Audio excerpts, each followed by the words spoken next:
வணக்கம். இது daddy mobile கார்ஸ்ப்பா. நான் உங்க விக்னேஷ் பேசுறேனுங்க. நீங்க பார்த்துட்டு இருக்கிற வண்டி என்னன்னு பார்த்தீங்கன்னா, டொயோட்டாவோட இனோவா ஹை கிராஸுங்க.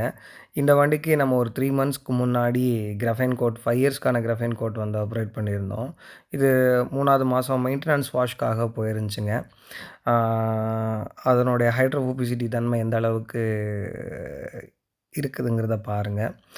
ஆ இன்னொரு விஷயமும் நான் இந்த வீடியோல சொல்லணும்னு ஆசைப்பட்றேன். என்னென்னா, நானும் இப்போ ரீசென்ட்டா கொஞ்சம் வீடியோஸ்லாம் பார்க்குறேன்.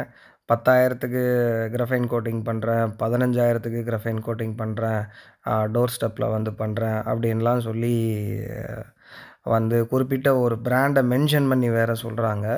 நீங்க அந்த மாரி வீடியோஸ் உங்க கண்ல பட்டுச்சுன்னா, அவங்க மென்ஷன் பண்ற பிராண்ட அப்படியே கூகுள்ல போட்டு அந்த ப்ராடக்ட்டோட பிரைஸ் என்ன காட்டுதுங்கிறத பாருங்க. ரைட்டுங்களா? அல்லது அவங்கள்ட்டயே என்கொயரி பண்ணி, நீங்க இந்த பிராண்ட் மென்ஷன் பண்றீங்க. இந்த பிராண்ட்ல இந்த ப்ராடக்ட் சொல்றீங்க. ஆ அப்படின்னு சொல்லி அவங்கள்ட்ட கூட என்கொயரி பண்ணி கேளுங்க. அந்த ப்ராடக்ட்டோட காஸ்ட்டு ரூ. 24,000 வந்து கூகுள்லயே காட்டும். ஓகேங்களா? ஸோ ரூ. 24,000க்கு ப்ராடக்ட் வாங்கி உங்களுக்கு ரூ. 10,000க்கும், ரூ. 15,000க்கும் உங்களுக்கு டோர் ஸ்டெப்பில வந்து வெளியூர்லேருந்து வந்து கோட்டிங் பண்ணி குடுக்குறாங்கன்னா, அது மிகப்பெரிய லாபம் தான். அவருக்கு தொழிலுக்கு எப்படி அது சூட் ஆகுதுன்னு எனக்கும் தெரியல. சரிங்களா?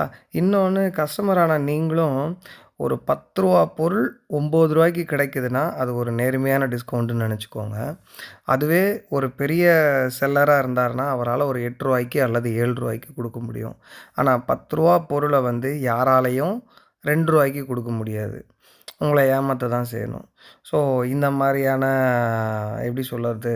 ஆ ஆ எனக்கு சொல்ல தெரியல. இது வந்து அவங்களையே அவங்க ஏமாத்திக்கிறாங்களா? அல்லது கஸ்டமரான உங்கள ஏமாத்துறாங்களா? அதெல்லாம் தெரியல. ஸோ நீங்க தான் கேர்ஃபுல்லா இருக்கணும். சரிங்களா? ஒரு வண்டிய கிராஃபைன் கோட் பண்றதுக்கு இந்த வண்டிய நான் 3 நாள் இருந்து வேலை செஞ்சேன். ஆனா நான் காலையில எடுத்தேன், மத்தியானமே கோட்டிங் பண்ணி முடிச்சுட்டேன் அப்படின்னு பெருமையாலாம் வீடியோல காட்டுறாங்க.